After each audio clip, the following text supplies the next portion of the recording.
Hi everyone, welcome to our final week of EDI 310, Building and Sustaining Positive Learning Environments. This week we are putting it all together, creating and maintaining a positive learning environment. After reading and viewing the materials this week, you should be able to review the principled practices that guide building positive learning environments, which of course is the focus of this class, and you will also submit your final classroom management plans.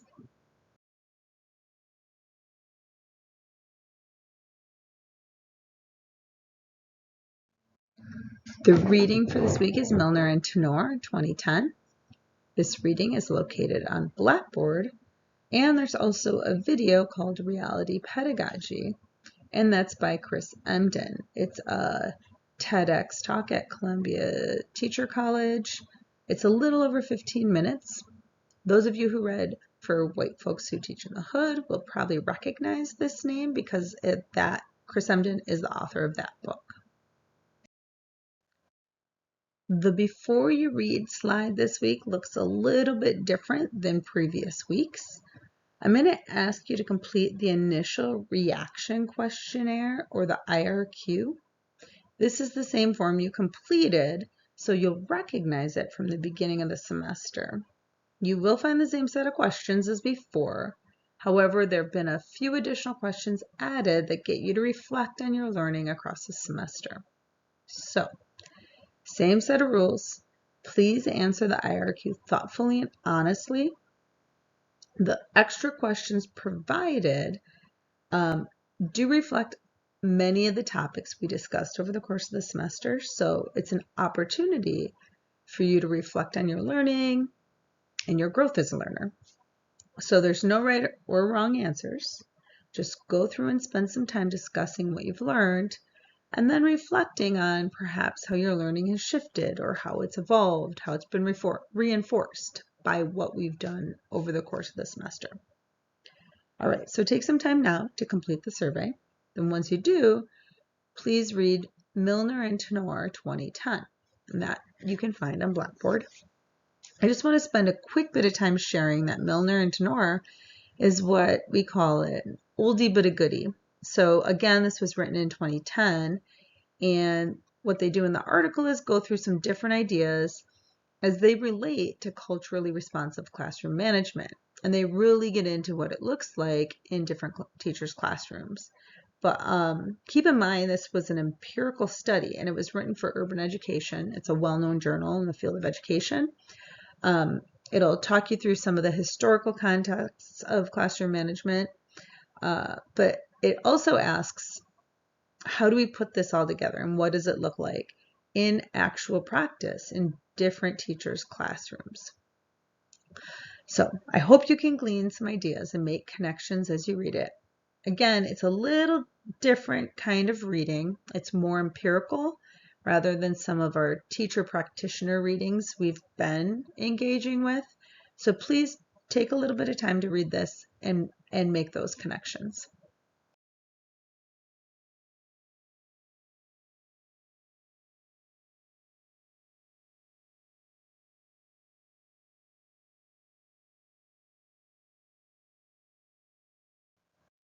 This slide will also look familiar to you as it was presented at the beginning of the semester as well. But I just want to reorient us to our operating definition of what classroom management is, and to also be mindful that there is not a singular definition of this term. But just generally speaking, when we talk about classroom management, it's a set of activities, strategies, procedures, routines, etc., that guide student behavior and facilitate teaching and learning in the classroom. And this semester, we've talked about many different variables that contribute to classroom management, and some of those include the physical learning environment, building relationships of dignity, care, and trust with our students, families, and colleagues, having high expectations for student behavior, creating social norms within a learning space, how we organize our materials, and then how we get on with effective teaching and instruction. And there are also several other variables. that I didn't mention? So what have I left off this list that comes to the forefront of your mind? It's always important to remember that classroom management is dynamic as well. So we have to think about it from a long-term perspective. What do we want our classroom to look like come June, and how are we going to get there? But on the other hand, classroom management's also very much short-term and in the moment. So we have lots of different kinds of situations that arise that we have to respond to really, really quickly. It's complex, but most importantly, it's necessary. So if we don't have good classroom management, or we've not taken the time to properly build a positive learning environment, it's nearly impossible to get on with teaching and learning. So classroom management is something that is critical for all learning environments at all levels in all content areas. My hope is after completing this course that we recognize classroom management is student-centered.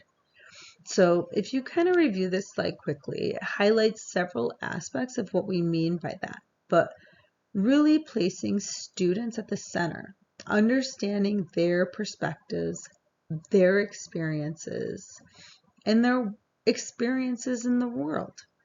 And then thinking about how we can draw on that and what we can do to always put our students in the center and support their learning.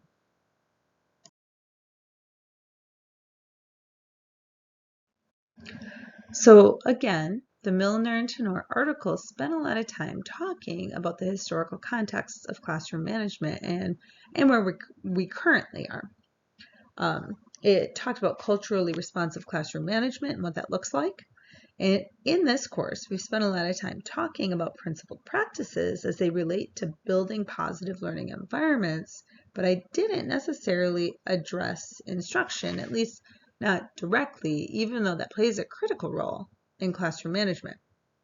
So you will have noticed that from the Milner and Tenor piece, they make reference to a lot of Geneva Gay's work on culturally responsive teaching. Gloria Ladson-Billings first coined the term culturally responsive or culturally relevant teaching, and then the term shifted to culturally responsive teaching, and now you're going to hear a lot of folks calling it culturally sustaining teaching, but those are all relatively interchangeable, and you'll probably hear all of them at some point. But culturally responsive teaching is essentially using the cultural knowledge, prior experiences, frames of reference, and like performance styles of ethnically diverse students to make learning encounters more relevant and effective for those groups. It teaches to and through the strengths of these students. It's culturally validating and affirming. And in a few slides, you're going to view a challenge by Chris Emden on this term, or Christopher Emden on this term, and how we use it. So hopefully that kind of piques your thinking. Okay, so in Milner and Tenor, they also highlighted some tenets of culturally responsive classroom management. And then building from culturally responsive teaching, we had Weinstein et al. In 2004, who looked at how these practices might be taken up in classroom management. And they have some guiding principles here. So first is the recognition of the teacher's own ethnocentrism, that self-reflection and acknowledgement of how we see ourselves in relation to our students and our communities and our society, acknowledging our own biases. So it's critically important to know who our students are as cultural beings, understanding them, their families, and the communities that we serve. Being in the know about their perspectives and experiences is really vital for teachers. Another important tenet is understanding the broader social, economic, and political systems in education. And for novice teachers, I do think this is really challenging. So when they go into the field, they often disregard a lot of the politics and economic systems embedded within education. And that's something that they often will learn as they progress in the field, but it's definitely there. It's definitely something you should be mindful of, and it really impacts what we do in our classrooms with our students. All right, appropriate management strategies. This is knowing and understanding what is good practice with students and how we can be preventing and responding to particularly challenging behaviors in thoughtful kinds of ways. That may sound we've done a lot of that in this class so far, thinking about that. And then finally, development of caring classrooms. And that was certainly a focus in this class. So hopefully you've walked away with some good ideas for how to do that, but collectively, these are some major principled practices that Weinstein et al. Have developed for culturally responsive classroom management.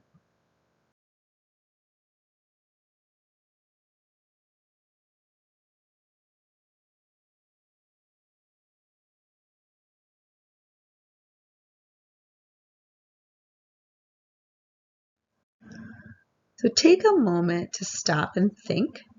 What kinds of connections did you make between this course and Milner and Tenor 2010?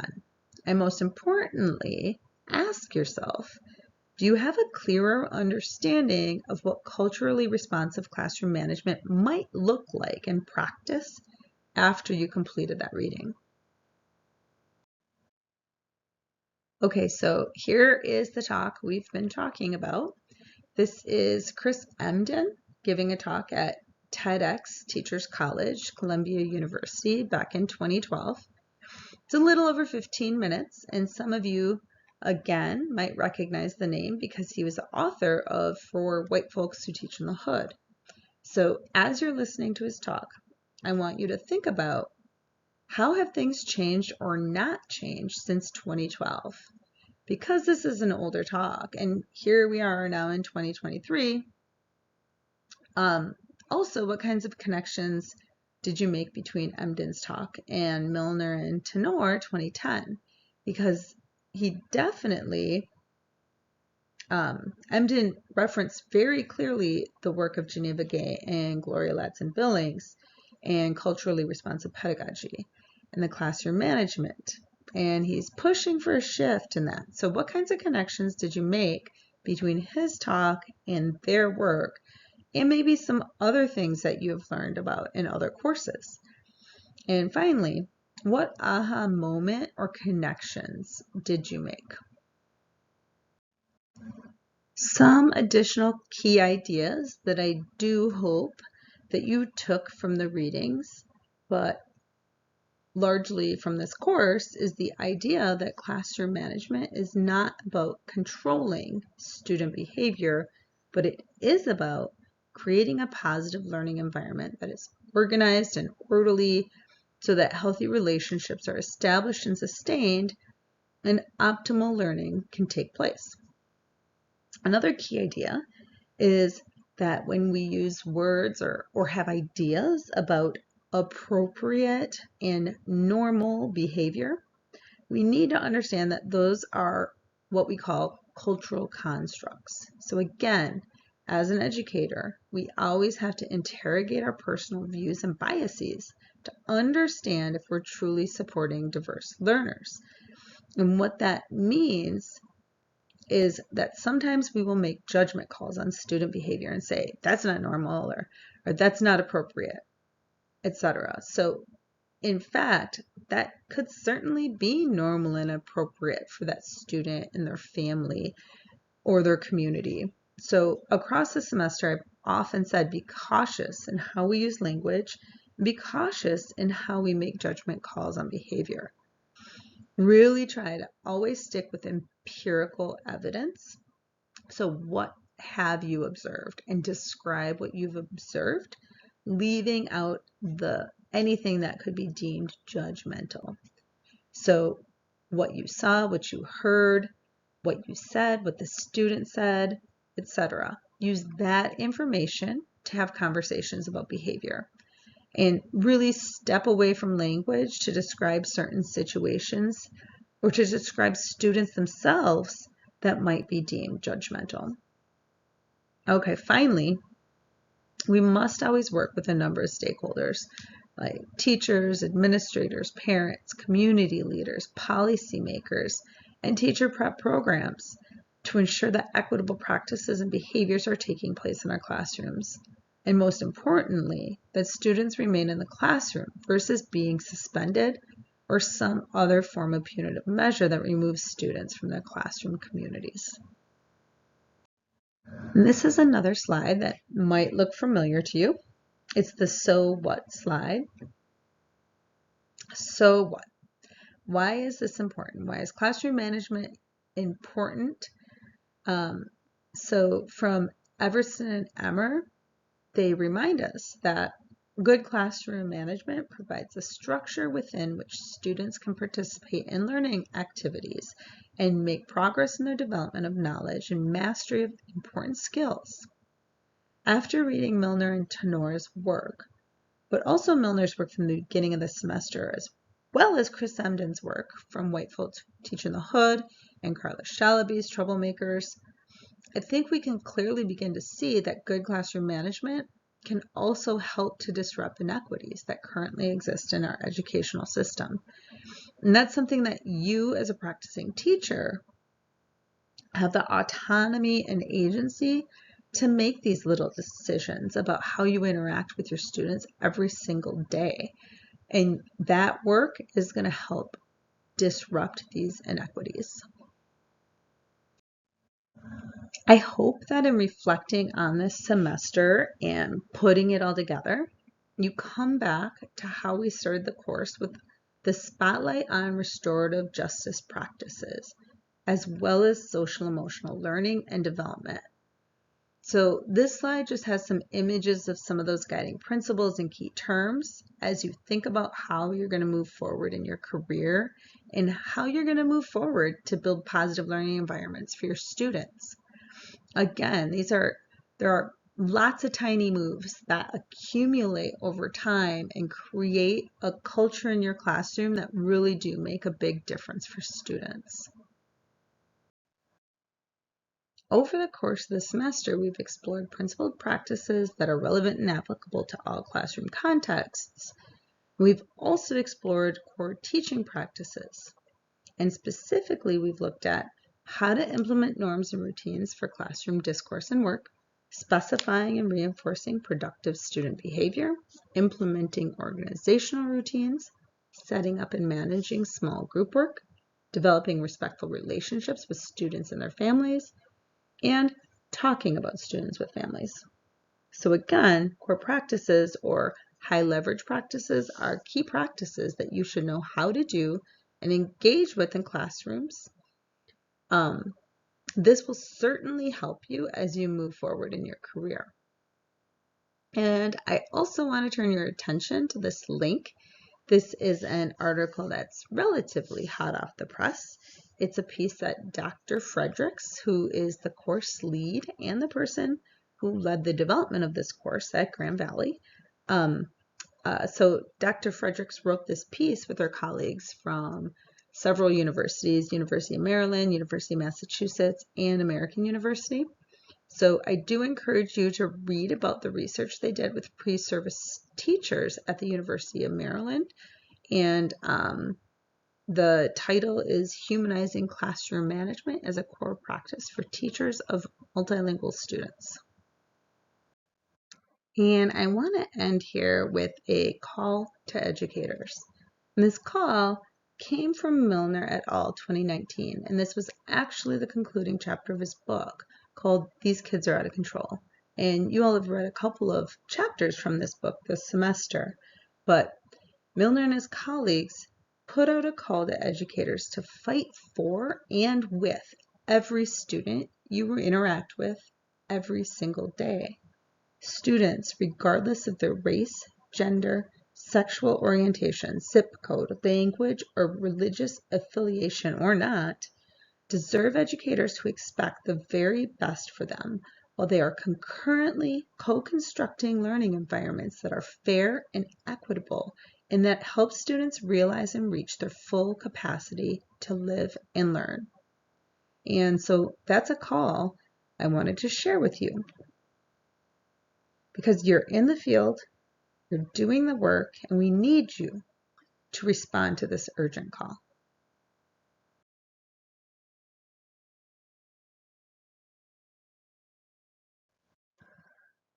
This final assignment for the course is our signature assignment.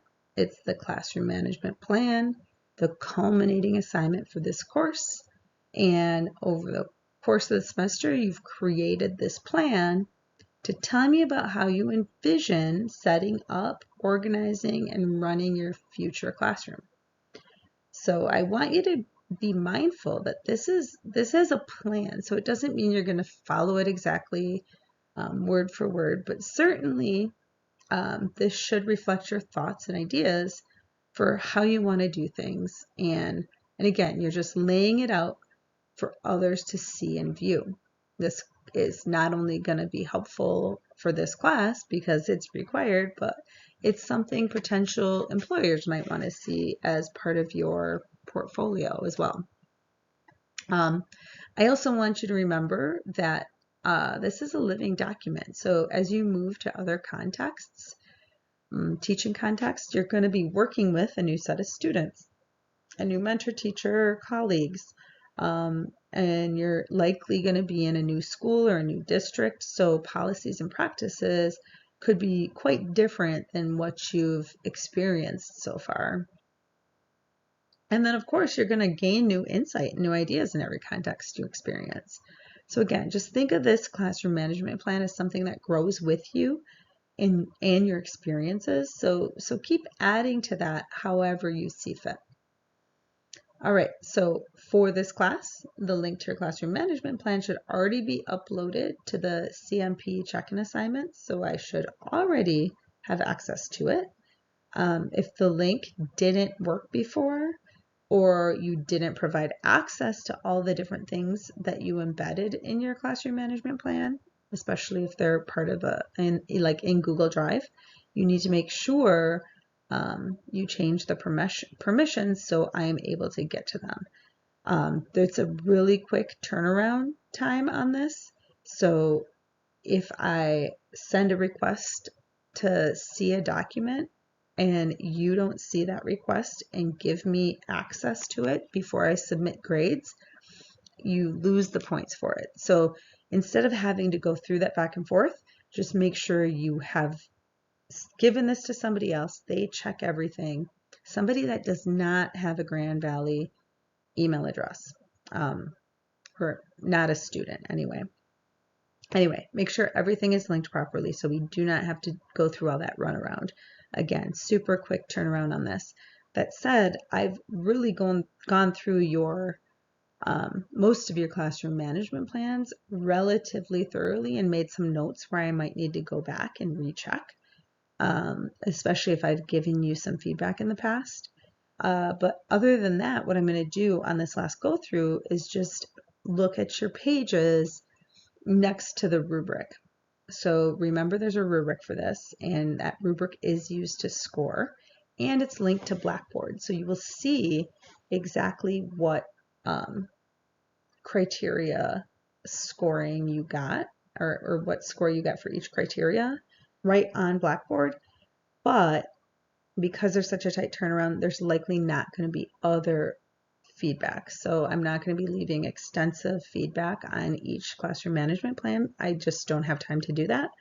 But if you do specifically want some feedback, ask me.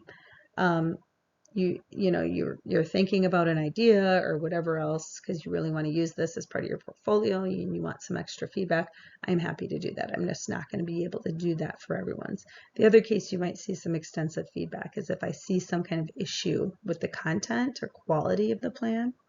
So again, I'm going to grade it using the rubric. Light feedback on some unless you request it.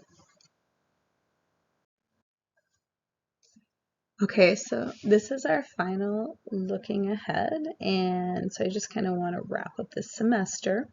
And first and foremost, thank you for being a part of our asynchronous online community.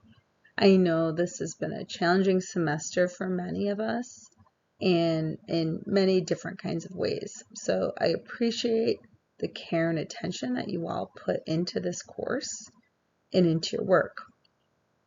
I was really impressed with your level of engagement and just the thoughtful insights with each other through the. So again, just thank you all for a really great semester. And I also want to share what I call this snazzy Reddit meme. I saw this several years ago, and it's a quote that I think is really applicable to anyone who's learning how to do something new. So the quote's, just because you're struggling doesn't mean that you're failing.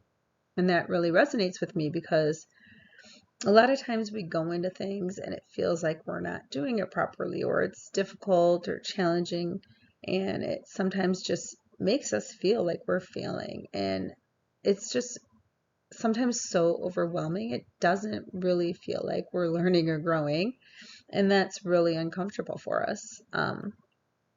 And I like this meme, but I've been meaning to actually update it with my own, because what's true of a lot of plants, like milkweed and other native species, they actually need wind to grow strong enough to stand, which is kind of cool.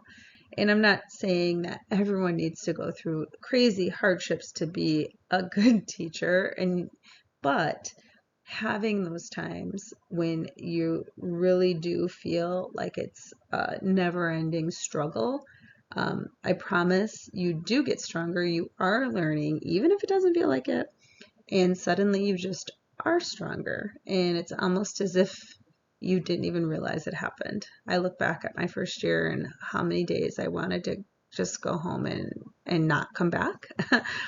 I had a really challenging first year, but I look back and I'm like, wow, how things have changed. So just know, just because something's hard or it's not easy, there is really a lot of learning to be had from that. So focus on that and seize the moment. Just keep moving forward with it. There is one final discussion board forum that I'm gonna invite you to respond to, but just so you know, you don't have to do it if you don't want to. So look at the number of total posts you need and how many you've completed. So maybe you've missed one or more over the course of the semester. You could complete this one to kind of make up for those points. But even if you don't have to, it's kind of nice if you do respond to this, because I enjoy reading these responses. So it's not a challenging post, and you don't have to post any responses if you don't want to. You just have to do your initial post. So again, be healthy and safe. Keep in touch and let me know how things are going. And do let me know if you have any questions or if you need any support moving forward. I'm always here for you. You have my email address. And finally, just do good things. And that's my best advice to you all. So you're training to become teachers, and I'm really excited to see the wonderful things that you do. It really is such a wonderful profession to be a part of. Working with kids can certainly be challenging at times, but really it's perhaps one of the most rewarding things to do as well. So keep me posted, and I wish you all the best.